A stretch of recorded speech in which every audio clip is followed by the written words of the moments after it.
For the beginning of this video, my team and I thought it would be fit to share our beliefs on the topic of leadership before we get into the details. Our first priority is God. In any case that there is a situation, whether it be conflict, casting a vision, or anything of that nature, we believe one ought to turn to the Lord first. As we go through this video, you will see the physical aspect of leadership, along with a little bit of humor. We hope this video is enjoyable, as well as it is benefiting to you as a leader.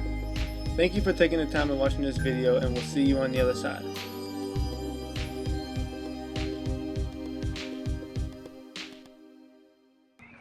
What is leadership to you? What the heck? So who's in charge? Well, leadership for me is the ability to help others accomplish a specific goal or a specific task. I think a lot of it would be leading by example, so whatever you're trying to get people to do, doing that yourself. I don't think that you need a title to be a leader. You can lead by example in anything that you do. He leads by serving. That's a huge thing at DBU, servant leadership. There's a lot of initiative, is responsible, is educated. Leadership is serving others and following Christ as Christ served others.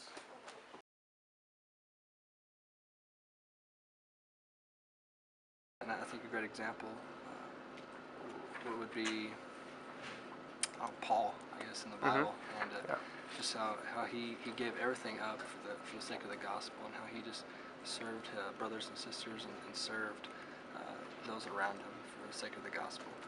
Marine, or even become a Navy SEAL, you know, that leader is responsible to build someone up to become, you know, someone that is a lethal weapon. That takes a lot of discipline, it takes a lot of training, so that's the best example that I can give you. Now that we've seen from the student's perspective what a leader is, and maybe even a good leader, we're going to turn it over to the office where Michael Scott will give us a bad example of a leader.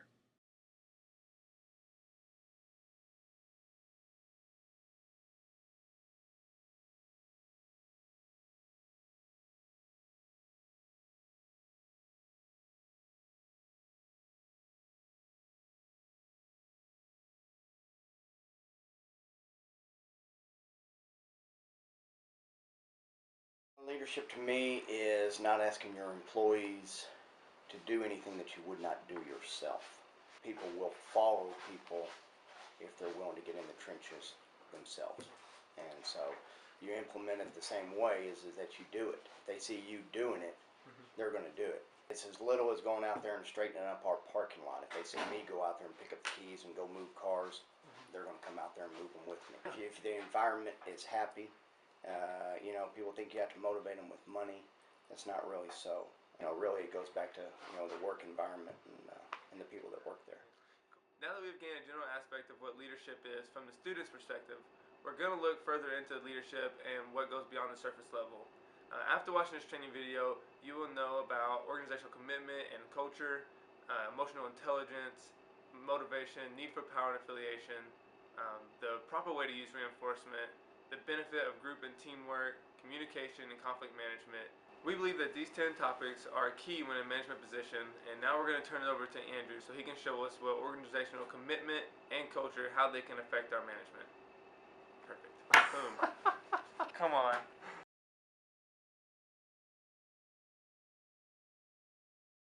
Let's talk about the manager as a person and their values, their attitude towards things, and just their emotion and how they relate to the organization and the culture as a whole. The manager feels about their organization, in my opinion, is one of the biggest things that has to do with if a manager likes their job or not.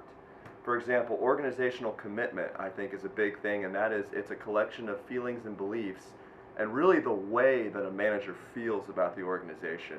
And when a manager goes to do their job, the way that they feel about it many times actually applies to their performance and how they perform as a manager. Whenever they believe that their job is important, whenever they believe that what they're doing is going to have an impact on the organization and on society as a whole, then they're going to be much more committed towards that organization. And so just for anyone that is thinking of becoming a manager or putting themselves into a leadership position, they need to realize that that is what they need to do, is have commitment towards the organization, and that their feelings are right in response to that organization. Just by, how do you make that atmosphere and like set that up? Years. I mean, everybody that works for me has worked for me 20 years. Yeah. And better. You know, I mean, so we're all become, family. You know, when you have somebody that's brand new, you need to make sure that they feel as part of it and not the outsider. Okay. And that's sometimes hard to do. Well, a manager, one of the things that he really has to deal with is he actually has to deal with the feelings and beliefs that he has about the organization. For example, if a manager really dislikes the organization, he's probably not going to work that hard to maintain the business's goals and vision and mission. So the way that a manager feels about the company is actually, in my opinion, one of the most important things. Emotional intelligence is the idea that a manager understands his own moods and emotions. That way he can be able to control himself when he goes into work or something like that, rather than letting stuff that happens at home come into work. He'll be able to control that, as also be able to read other people's emotions at work. Say someone's having a bad day, he'll be able to understand and have sympathy for them in the sense that he'll be able to help them get through the day, even encourage them and build them up so that people enjoy their work, which also flows back into the organizational commitment. These two together can very well form an organizational culture. Organizational culture is the idea of expectations, belief systems, and like collective feelings, all as a company comes together as a whole, just flow together. It makes for a positive feeling towards work rather than a negative feeling towards work. If employees are interacting in a positive way and they trust each other and they understand each other and they hang out with each other and they know each other, then they're going to be more likely to have a positive organizational culture. But if there's a negative vibe around and the manager's not using his emotional intelligence towards the people properly, then it could also be used as a negative organizational culture, and the organization can really hurt from it. Doesn't happen in a large corporation. I've been a part of a large corporation. You won't get that environment. Yeah. You become a number instead of a person.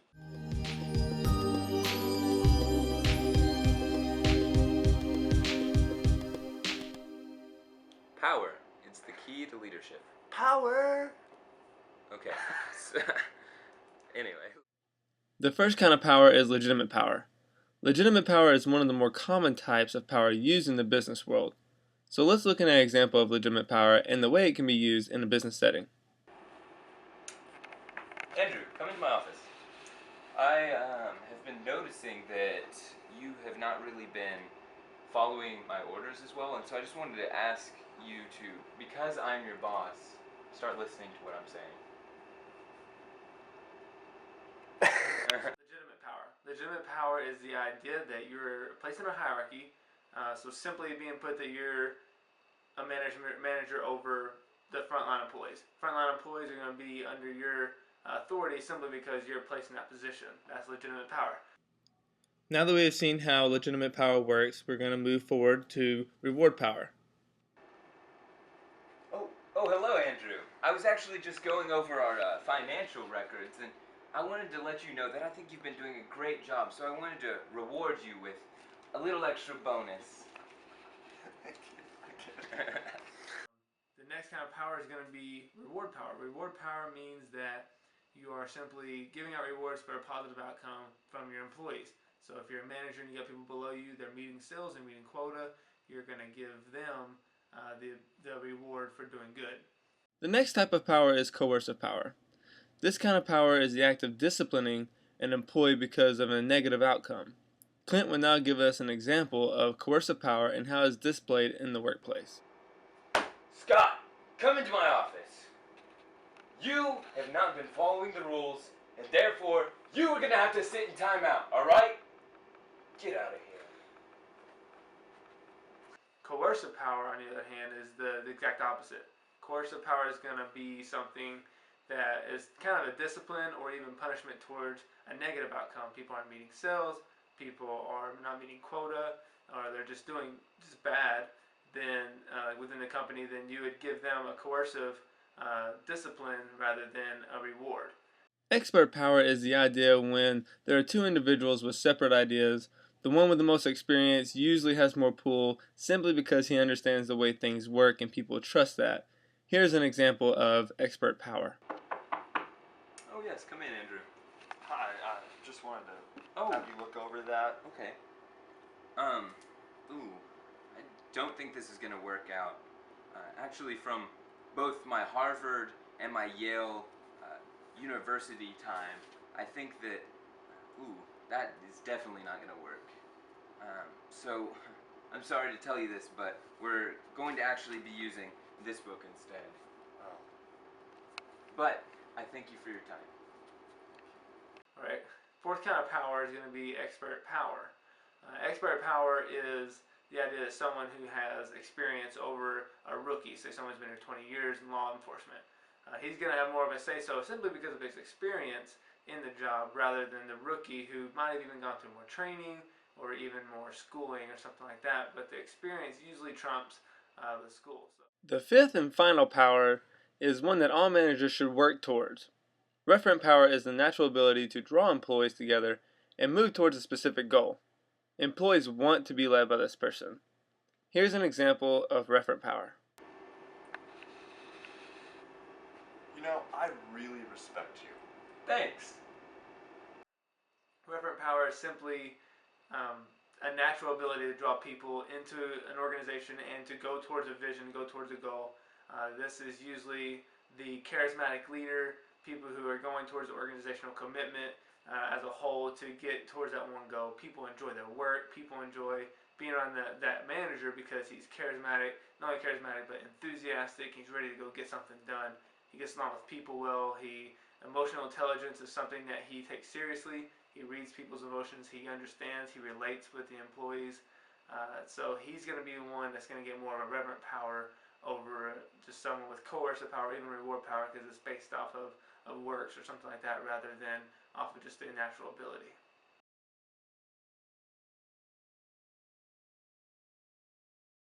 There are three reasons why someone would be motivated to do their job. The first reason is going to be extrinsically. Extrinsically motivated means that you are performing to get some kind of material reward or social reward, to have that kind of status about you that you're doing well. Intrinsically motivated means that you're doing it just because you simply like doing what you do. You work for a company, you enjoy doing that work, you're intrinsically motivated. The third and final one is going to be pro-socially motivated. Pro-socially motivated means you are doing this work for the help of others.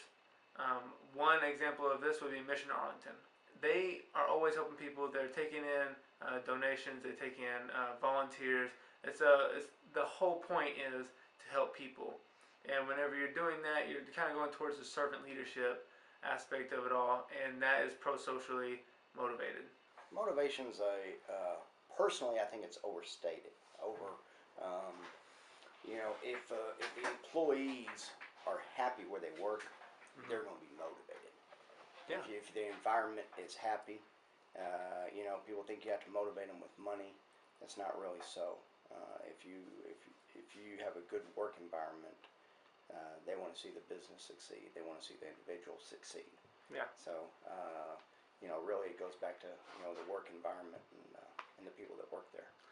The need for achievement is an inner desire to want to do well in just whatever you do. The need for achievement can be very useful in a workplace because people who want to do that, they just tend to be more charismatic and enthusiastic because they love doing what they're doing, but they like to be challenged. They like to go for a higher goal, which leads to more success.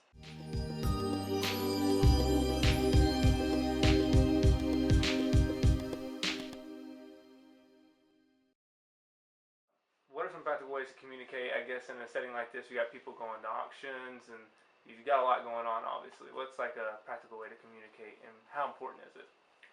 Well, we all come in so early in the morning, so we see each other before we start running out different directions, Okay. We don't have a lot of meetings. We're not a meeting company. We don't meet, matter of fact, we had our first all-employee meeting in 9.5 years a week ago. So but again, if everybody understands the company, when you got a company of 12 people and they understand the overall goal of the company and what it's to do, and everybody understands their defined role in that, there's not a whole lot of need to meet expectations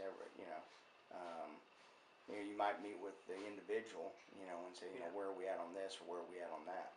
But like I said, in 9.5 years, last Monday night was the first all-employee meeting. So it's very personal basis.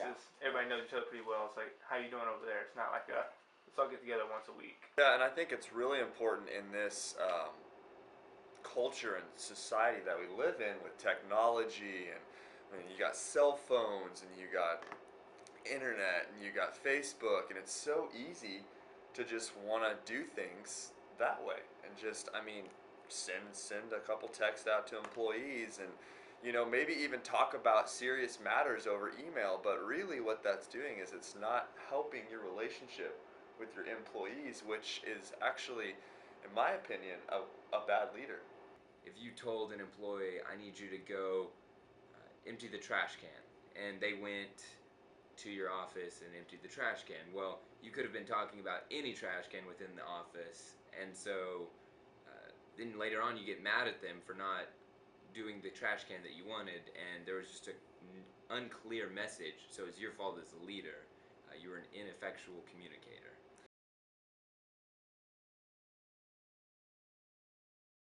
I don't know if there's a strategy or just a thought process. Whether it's the billboard out front, what do you put on the billboard? What's going to make somebody look up there and look at it, or the flags flying out front, or what car might look good on the showroom floor. You want to put something that has eye appeal.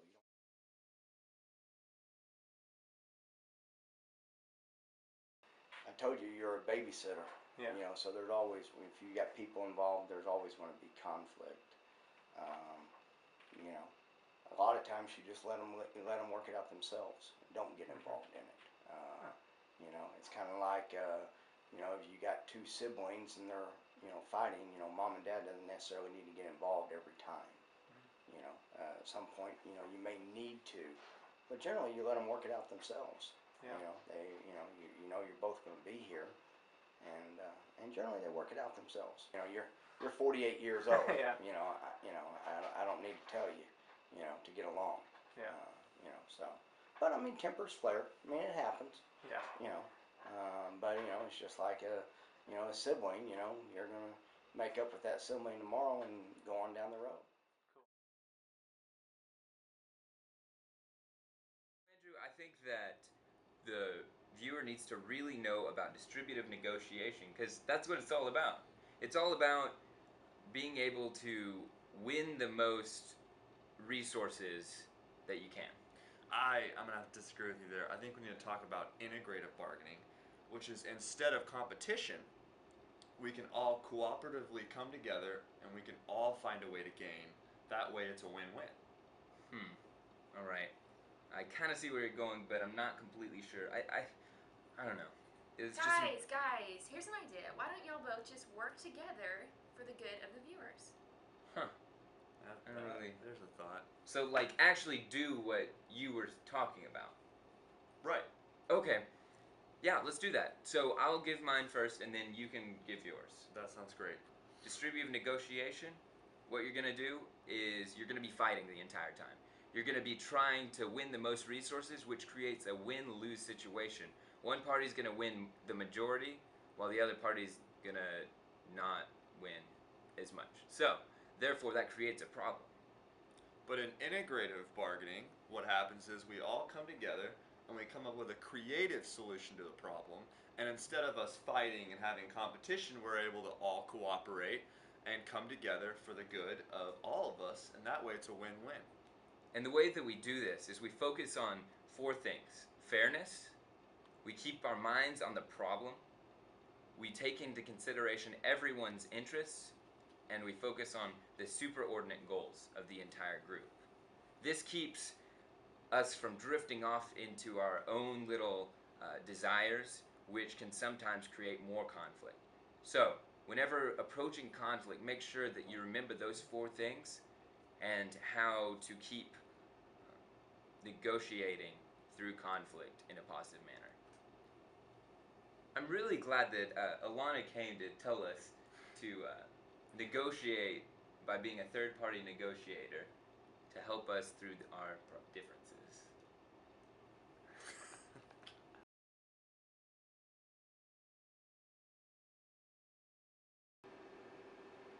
So we've talked a lot about the idea of a good manager, but in practice, what does that look like? Especially if you're going to be working at Mission Arlington.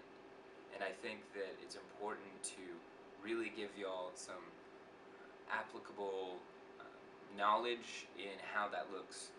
And I think that looking at people like Tilly at Mission Arlington is a great example of how a person should lead, following Christ and using his examples of leadership, being a servant leader and putting yourself in a place where others want to follow you, they desire to follow you, by being confident in what you know, by being humble, and especially by leading through example.